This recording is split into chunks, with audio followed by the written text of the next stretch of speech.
मुझे उसका खेद है माते।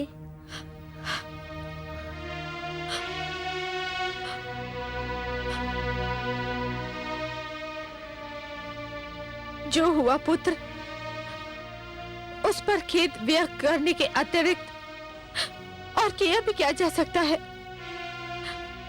परंतु खेद तो ये है कि तुम्हारा खेद और मेरा दुख भी अब होने के निर्णय को नहीं बदल सकता। माते, कहीं आप पिताश्री की मृत्यु के लिए मुझे तो उत्तरदायी नहीं समझ रही है? नहीं पुत्र, जो हुआ उसका उत्तरदायी मेरा ही भाग्य है। मेरे ही भाग्य में हार लिखी हुई थी। तुम्हारे पिताश्री ने जितनी बार तुम्हें मारने का प्रयास किया, उतनी ही बार मैं हारी। और अब जब वे मृत्यु से हार चुके हैं, तब भी वास्तव में मेरी ही हार हुई है। परंतु पुत्र, ये मेरी अंतिम हार है। इसमें तुम्हारा कोई दोष नहीं है, कोई दोष नहीं है।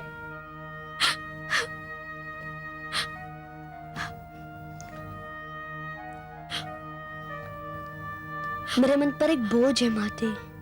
आप सोचे होंगे कि मैंने अपने पुत्र भगवान विष्णु से विनती करके भ्राता आह्लाद को फिर से जीवित करवा लिया। मैंने विष्णु से हट करके अपने गुरुजन शंडर अमर को काल के मुख से खींच लिया। तो अपने पिता के लिए भी भगवान विष्णु से जीवन दान क्यों नहीं मांगा? उन्हें पुनर्जीवन के वरदान से क्यों वंचित रखा? पुत्र, मेरे पति तुम्हारे पिता रहे ही कहाँ थे? उन्होंने तो स्वयं ये घोषणा कर दी थी कि ना तुम उनके पुत्र हो और ना ही वह तुम्हारे पिता। ये नाता तो उन्होंने अपने हाथों से तोड़ दिया था। प्रकृति का बनाया हुआ संबंध तो न जाने कब का उनके अहंकार की चौखट पर सिर पटक पटक कर दम तोड़ चुका था पुत्र। पर मैंने तो उस संबंध को कभी नहीं तोड़ा। मैं उस नाते को कभी नहीं भूला। मैं जानती हूँ पुत्र, इसीलिए तो मैं तुमको दोषी नहीं समझती हूँ। उन्होंने भगवान विष्णु से बैर किया और परिणाम वही हुआ जो भगवान के हर पैरी का होता है और होता रहेगा। कैसी विडंबना है ये, जो स्वयं को भगवान कहता था, सर्वशक्तिमान कहता था, जो स्वयं को दूसरों के प्राणों का रक्षक और स्वामी कहता था, वो अपने ही प्राणों की रक्षा न कर सका।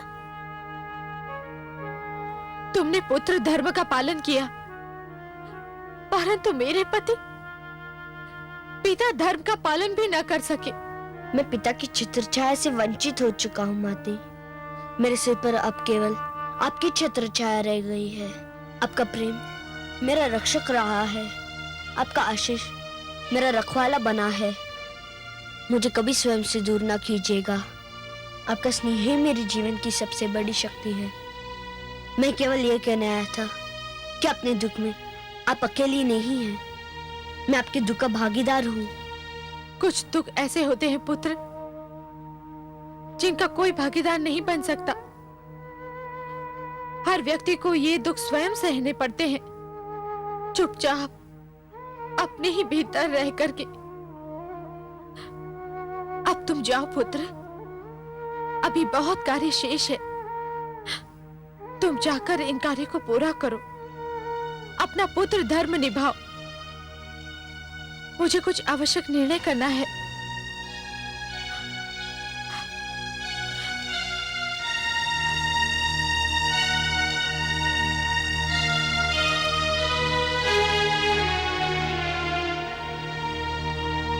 आज असुर कुल का सूरज अस्त हो गया। दुर्भाग्य का चंद्रमा अपनी समस्त कालिमा के साथ असुर लोक के आकाश पर निकल आया है।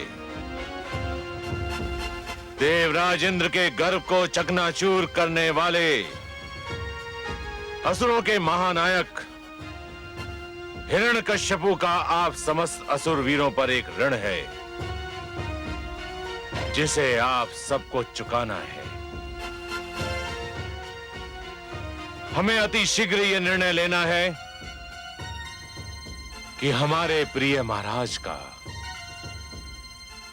अंतिम संस्कार कौन करेगा। राजकुमार प्रहलाद। और कौन गुरुदेव? सेनापति, भगवान की दृष्टि से ओझल होते ही भक्तों की भावना बदल गई। जिस प्रहलाद के कारण हिरण्यकश्यपु का वध हुआ, वही प्रहलाद उन्हें मुखाग्नि देगा। जिस प्रहलाद से हमारे महाराज को विष्णु से अधिक घृणा थी, वो उनका अंतिम संस्कार करेगा। महारानी की भी यही इच्छा है गुरुदेव। महारानी की इस समय मानसिक स्थिति ऐसी नहीं है कि वे उचित निर्णय ले सके। तब उचित निर्णय क्या है गुरुदेव? नियम एवं परंपरा के अनुसार इसका अधिकारी ज्येष्ठ पुत्र होता है। इसलिए राजकुमार आह्लाद को इसका अधिकार दिया जाए। यह मेरी सभा से विनती है।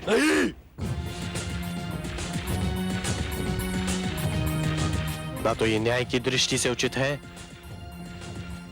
ना तो धर्म की दृष्टि से। तुम इस सभा को यह बताने आए हो कि तुम महाराज हिरण्यकश्यपु के ज्येष्ठ पुत्र नहीं हो? नहीं गुरुदेव, मैं तो इस सभा को यह बताने आया हूं कि मैं आह्लाद महाराज हिरण्यकशिपु का पुत्र ही नहीं हूं। राजकुमार आह्लाद, महारानी कायाधु ने आपको जन्म दिया है और मैंने आपका नामकरण किया था आह्लाद। सत्य है, किंतु इससे बड़ा सत्य यह है कि आपने मंत्र पढ़े, आपने महाराज हिरण्यकशिपु से संकल्प करवाया और मुझे पूरी धार्मिक रीति से महारानी सिंगिका की गोद में डाल दिया गया। महारानी सिंगिका मेरी माताश्री थी, मैं महाराज विप्रचिति का पुत्र हूं। इसलिए सामंतगणों, महाराज हिरण्यकशिपु की अंतिम क्रिया का अधिकार केवल प्रहलाद को है। ये उसी का अधिकार है, नियम से भी धर्म से भी। इसके उपरांत भी यदि आप लोगों ने आज प्रहलाद से उसका अधिकार छीनने की चेष्टा की तो मैं कह देता हूं, महाराज हिरण्यकशिपु का मृत शरीर बिना अंतिम संस्कार के ही पड़ा रहेगा।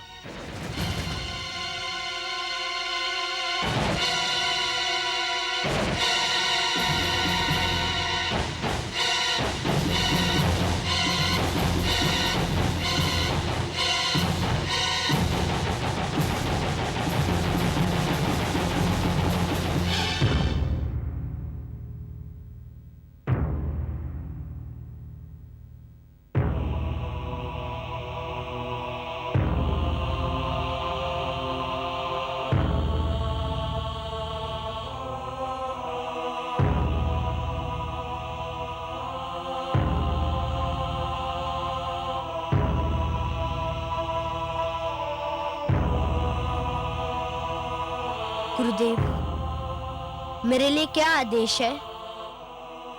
बस कुमार, महारानी कायाधु की प्रतीक्षा है।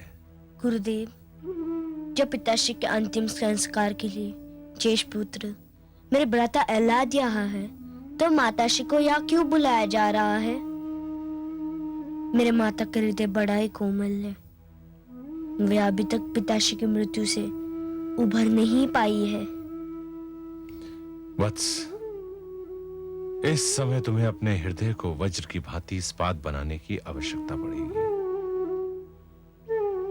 जिस समय असुरराज हिरण्यकशिपु की चिता को अग्नि दी जाएगी, उस समय तुम्हारी माता महारानी कायाधु भी इसी चिता पर होंगी। क्या?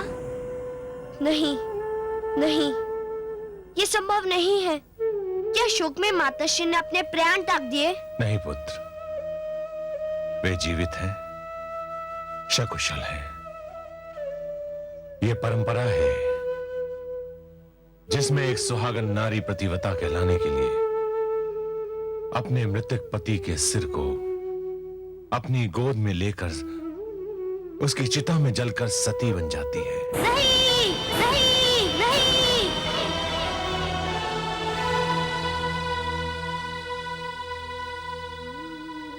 आग का जो भयानक खेल मैंने अपनी बुआशी के साथ देखा है, वही खेल आप लोग मेरी माताश्री के साथ परंपरा के नाम पर खेलना चाहते हैं, तो मैं वो खेल नहीं होने दूंगा।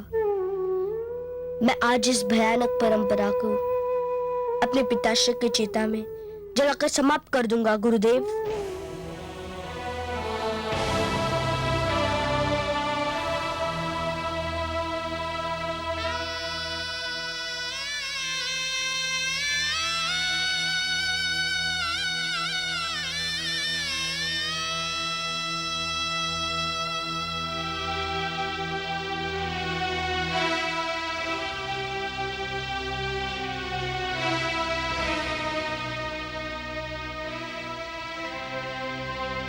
गुरुदेव, मुझे आशीष दीजिए।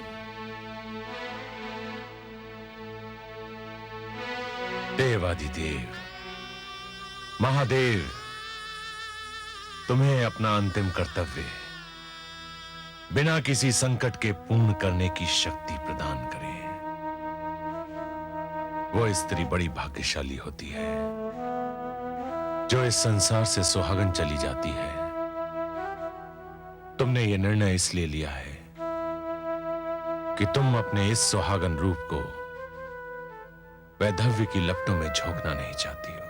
और इसीलिए आप सब परंपरा के पुजारी चाहते हैं कि मेरी माताश्री अपने आप को जीते जी चिता की लपटों में झोंक दे। ऐसा नहीं कहते हैं पुत्र। तुम तो मेरे धर्मात्मा पुत्र हो और मुझे पत्नी धर्म के मार्ग पर चलने से रोकना चाहते हो। आप आत्महत्या को धर्म कहती है? आप माताश्री इसे पत्नी का धर्म कहती है? एक ऐसा पति जिसने सारा जीवन आपको सुखी एक सांस नहीं लेने दी, उसके लिए आप आत्मदाह करना चाहती है और कहती है कि पत्नी का धर्म है। पुत्र, हाँ माते, आपका उनके प्रति धर्म अभी भी शेष बचा है जो जीवित नहीं है, और उनके प्रति आपका धर्म समाप्त हो गया है जो अभी भी जीवित है। क्या आपका माता होने के नाते कोई धर्म नहीं है? क्या संतान के प्रति आपके सारे उत्तरदायित्व समाप्त हो गए? नहीं पुत्र, मैं जानती हूँ तू अभी बहुत छोटा है, किंतु तुम्हारे लिए इतना बड़ा साम्राज्य है। ये हमारा नहीं है माते।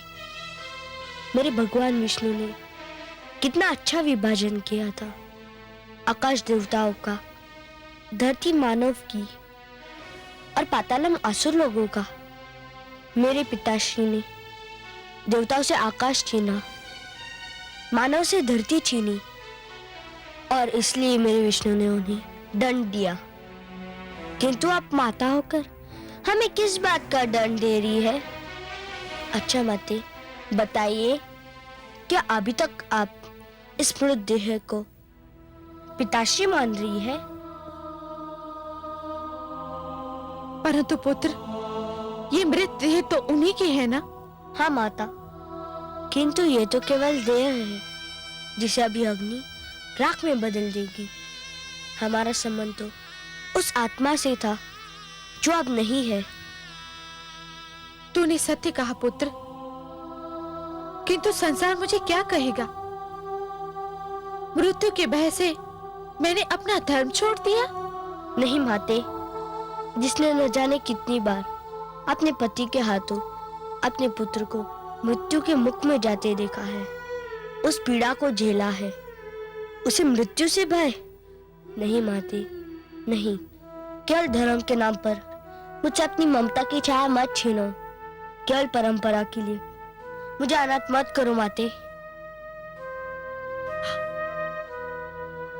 पुत्र, पुत्र, पुत्र, मैं तुझे धन्यवाद देती हूँ। तूने मुझे माता होने के अधूरे कर्तव्य का स्मरण कराया है। मैं जीऊंगी पुत्र, अपनी संतान के लिए। मैं केवल एक पत्नी नहीं, माता भी हूँ। ठीक है माते, तो मुझे आज्ञा दो कि मैं अपने पिता के देह को अग्नि दूं। आज अपने पिता के साथ साथ प्राचीन असुर परंपरा, अन्याय, अधर्म, घृणा और द्वेष और उसके साथ साथ हिंसा की भावना को सदा के लिए अग्नि को समर्पित कर दूं।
कितना अंतर है, कितना महान अंतर है। कैसा अंतर महादेवी? आपको किस बात में अंतर दिखाई दे रहा है? इस रूप में कमल नयन जो मैं अब देख रही हूं और उस रूप में जो मैंने हिरण्यकशिपु के वध के समय असुरलोक में देखा था। कहां ये पुष्प की भांति खिला हुआ मुख जिस पर उषा की लालिमा बिखरी हुई है, ये शांत और क्षीर सागर जैसे नयन जिनमें कोई उतरता चला जाए तो भी उसकी गहराई नहीं नाप सकता। ये समस्त सृष्टि को सुख और संतोष देने वाली मुस्कान जिसको देखते ही आपके चरणों में हृदय अर्पित करने को मन करे, और कहा वो विकराल रूप जिसे देखते ही हृदय में कंपन आरंभ हो जाए। आंखें मूंद लेती हूं डर से, उसके बारे में सोचती भी हूं तो शरीर में झुरझुरी सी दौड़ जाती है। कितना अंतर है आपके दोनों रूपों में।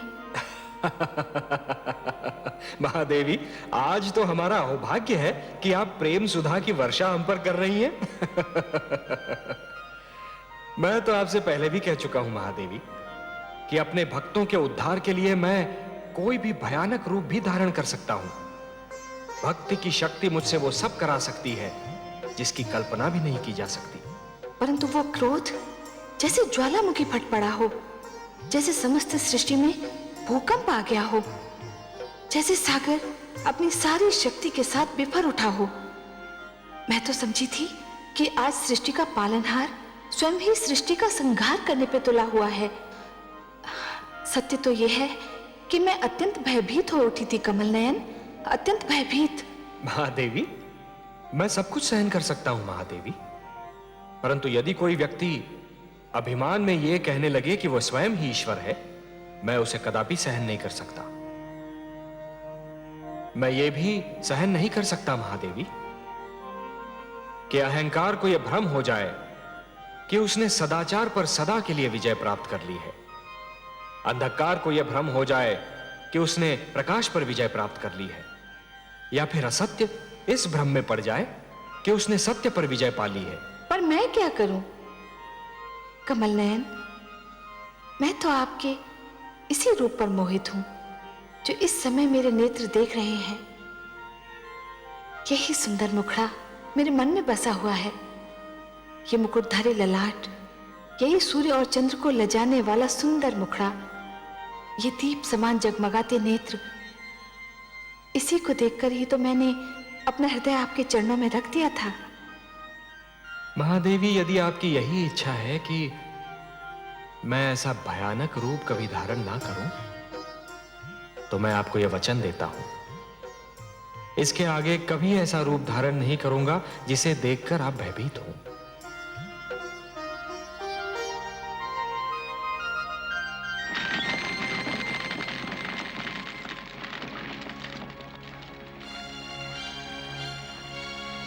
देवराज, क्या पूरी आयु इस कारागार में कटेगी?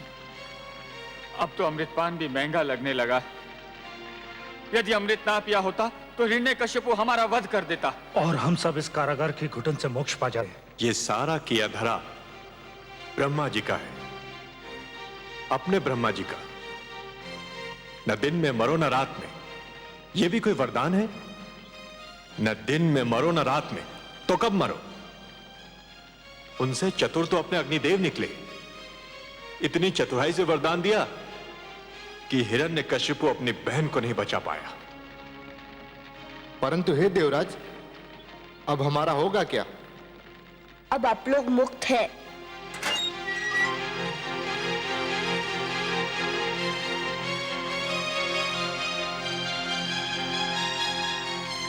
महारानी कयाधु, राजकुमार प्रहलाद, आप दोनों यहां? हे देवराज, मैं असुराज हिरण्यकश्यप का पुत्र प्रहलाद आप सबसे अपने पिताश्री के व्यवहार की क्षमा मांगने आया हूँ। आप सब मुक्त हैं। राजकुमार प्रहलाद, आपकी मधुर वाणी सुनकर मन को बड़ा संतोष हुआ, किंतु आप बुरा ना माने। यदि हमारी मुक्ति का आदेश स्वयं दानवेंद्र दें तो? हे वरुण देव, मेरे पिताश्री नहीं रहे, मैं अभी उनका अंतिम संस्कार करके आ रहा हूँ।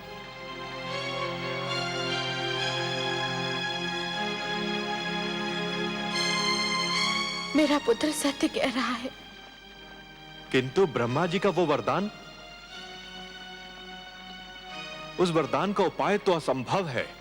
देवराज, लगता है मेरे पिताश्री की तरह अभी इसी भ्रम में है। जिन्होंने स्वयं ब्रह्मा जी को रचा, उनके लिए असंभव क्या और संभव क्या? मेरे भगवान विष्णु के लिए मुझसे मेरे मार्गदर्शक देवर्षि नारद जी ने कहा था, ओम पूर्णमदः पूर्णमिदं पूर्णात् पूर्णमुदच्यते पूर्णस्य पूर्णमादाय पूर्णमेवावशिष्यते।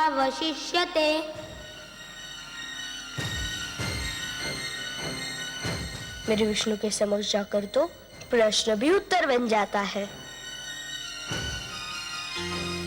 नारायण नारायण। देवर्षि प्रणाम।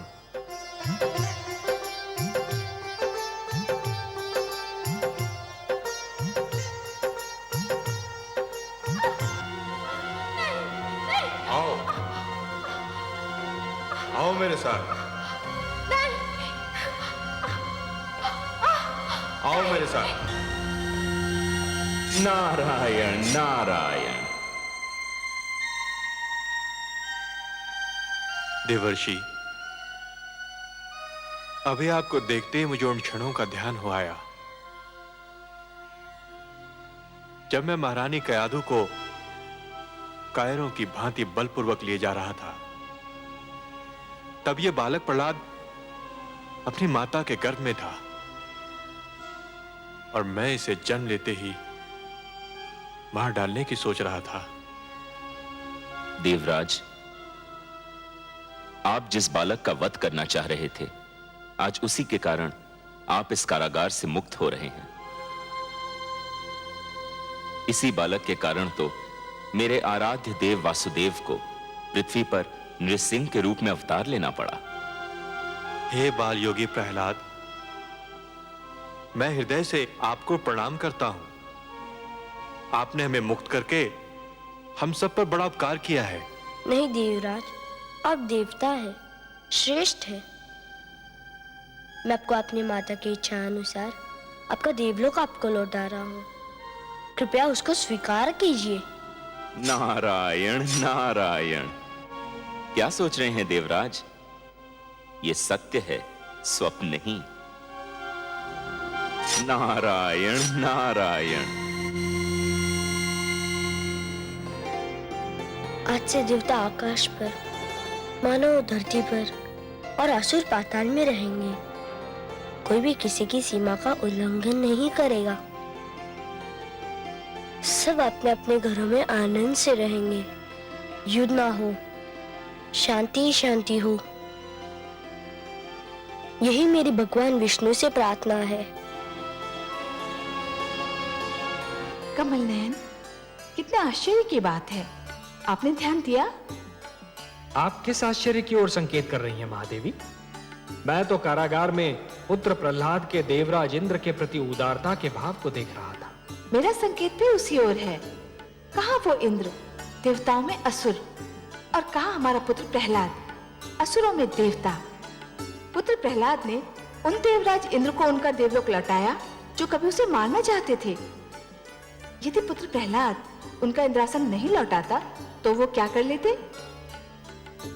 महादेवी, किसी व्यक्ति के पास सैकड़ों गायें होती हैं, सहस्रों हाथी होते हैं, लाखों घोड़े होते हैं और ऊपर से माणिक मोती की खानें होती हैं, परंतु जिस दिन उस व्यक्ति के पास संतोष का धन आ जाता है, ये सारे हाथी घोड़े माणिक मोती की खानें धूल के समान हो जाती हैं। प्रहलाद के पास संतोष का धन तो तभी से था जब से वो माता के गर्भ में था।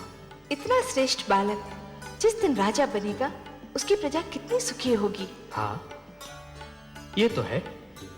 प्रहलाद भी एक दिन राजा अवश्य बनेगा।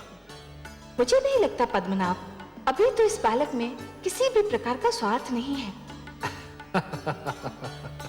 महादेवी, राजा में ये गुण होना भी आवश्यक है।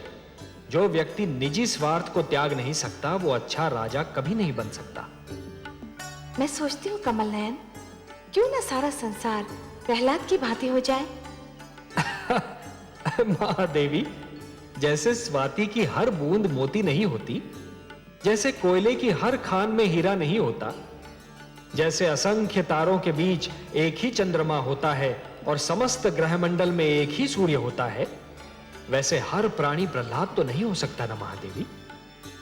एक इतिहास पुरुष को बनाने के लिए मुझे असंख्य प्राणियों को जन्म देना पड़ता है, और इसीलिए है महादेवी, प्रहलाद की महिमा के लिए हिरण्यकशिपु का होना आवश्यक है। आप सत्य कहते हैं पद्मनाभ।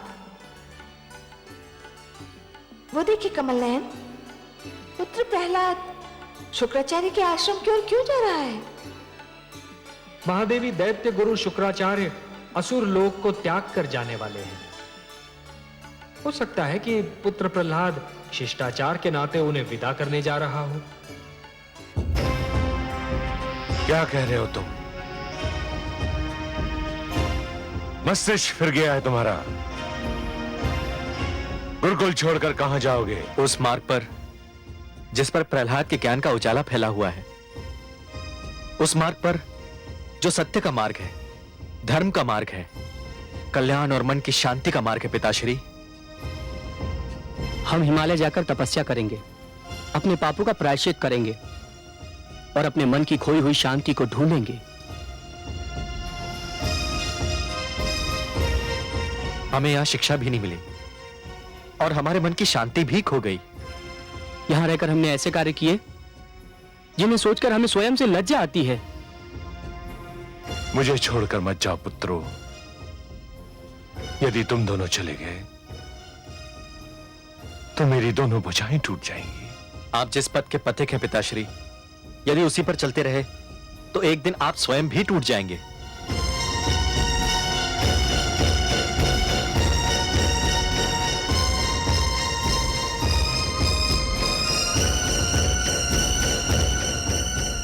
हमें आज्ञा दीजिए पिताश्री।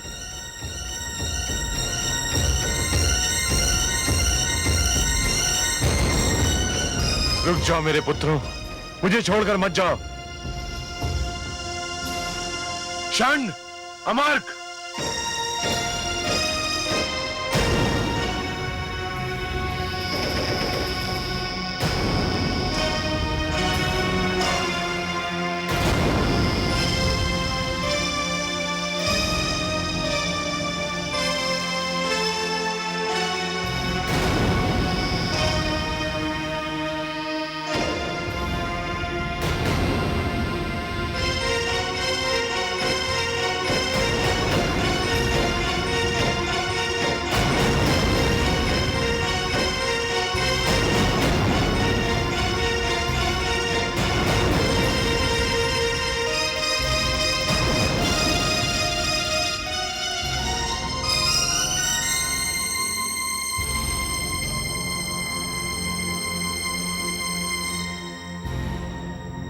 आयुष्मान भव। मुझे जैसी ही सूचना मिली मैं आपके पास चला आया गुरुदेव। किंतु वत्स, मुझे विदा करने के शिष्टाचार की अब कोई आवश्यकता नहीं है। मैं आपको विदा करने नहीं आया हूँ, तब मैं आपको रोकने आया हूँ। क्या तुम मुझे रोकने आए हो? हाँ गुरुदेव, आप महान हैं, असुरों के गुरु हैं, मेरे आचार्य हैं।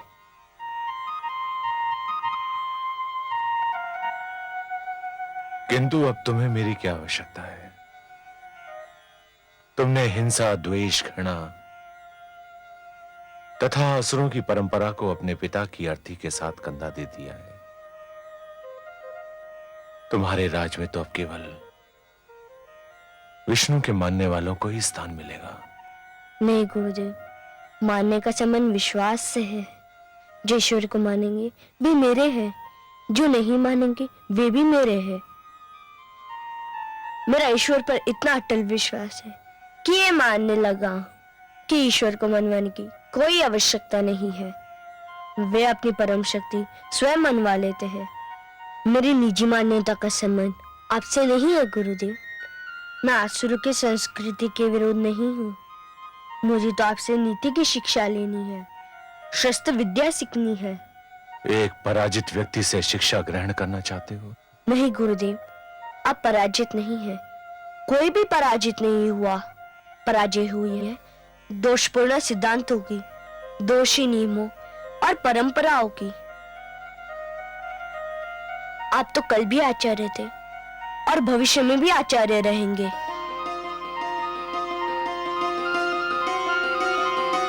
मुझे छोड़कर मत जाइए आचार्य, असुरों को छोड़कर मत जाइए।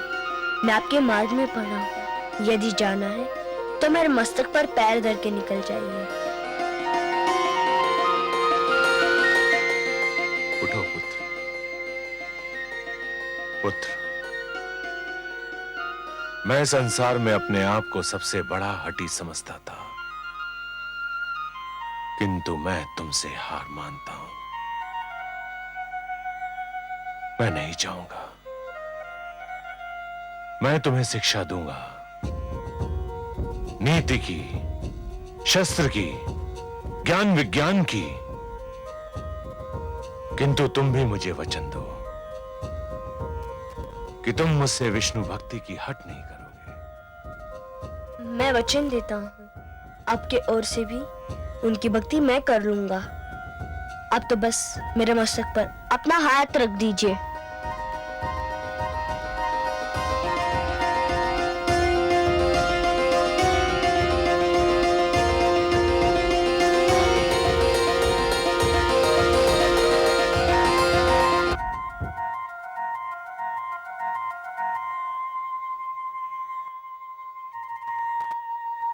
क्या हुआ महादेवी? आपने तो कहा था कि पुत्र प्रहलाद संकट को विदा करने जा रहा है।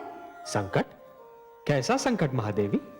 मेरा तात्पर्य शुक्राचार्य से है। शुक्राचार्य? क्या हुआ, वो सकुशल तो हैं? शुक्राचार्य तो सकुशल हैं, किंतु मेरे पुत्र प्रहलाद की कुशलता का क्या होगा? अब क्या किया आपके पुत्र ने? क्या किया? उसने अपने आंगन में नाग पाल लिया है। अब नाग तो उसे डसेगा ही। महादेवी, आपने चंदन का वृक्ष देखा है? देखा है कमल नयन। चंदन के वृक्ष के चारों ओर नाग ही नाग होते हैं, पर उनके विष का प्रभाव चंदन के वृक्ष पर पड़ता ही नहीं। अपना प्रहलाद भी चंदन है। ये बात उपहास में टालने वाली नहीं है वासुदेव। पुत्र प्रहलाद कितना सीधा, कितना सरल है। शुक्राचार्य रूपी संकट अपने आप टल रहा था। अच्छा भला वो जा रहा था, किंतु पुत्र प्रहलाद ने अपने सबसे प्रबल विरोधी को अपने साथ रख लिया। ये क्या नीति हुई कमल नयन? महादेवी, बच्चा है, अबोध है, सीख जाएगा। अच्छा ये बताइए कि क्या आप जानती हैं कि सबसे बड़ा नीतिज्ञ कौन होता है? नहीं नारायण। सबसे बड़ा नीतिज्ञ वो होता है जो अपने विरोधियों को साथ लेकर चलता है। इससे तो यही सिद्ध हो रहा है कि प्रहलाद उतना सरल नहीं है जितना कि आप समझ रही हैं। अब ये तो देवर्षि नारद से ही पता चलेगा कि नीति की शिक्षा उन्होंने प्रहलाद को कब दी। आपकी बातें तो कभी कभी मेरी समझ से परे हो जाती हैं वासुदेव। महादेवी, हमारे प्रहलाद को राजा बनना है और एक अच्छे शासक के विरोधी तो होने ही चाहिए। जब तक उसके विरोधी नहीं होंगे वो सतर्क नहीं होगा, सावधान नहीं होगा और प्रजा में प्रिय भी नहीं होगा। आज समस्त संसार में दैत्य गुरु शुक्राचार्य से श्रेष्ठ राजनीति का कोई आचार्य नहीं मिलेगा। वो मेरे विरोधी अवश्य है महादेवी, परंतु आज तक उन्होंने कभी अपने कर्तव्य से मुख नहीं मोड़ा और इसीलिए वो मुझे प्रिय भी हैं। महादेवी, आप तो बस प्रहलाद जैसे पुत्रों की चिंता कीजिए और सृष्टि के सारे शुक्राचार्यों की चिंता मुझे करने दीजिए।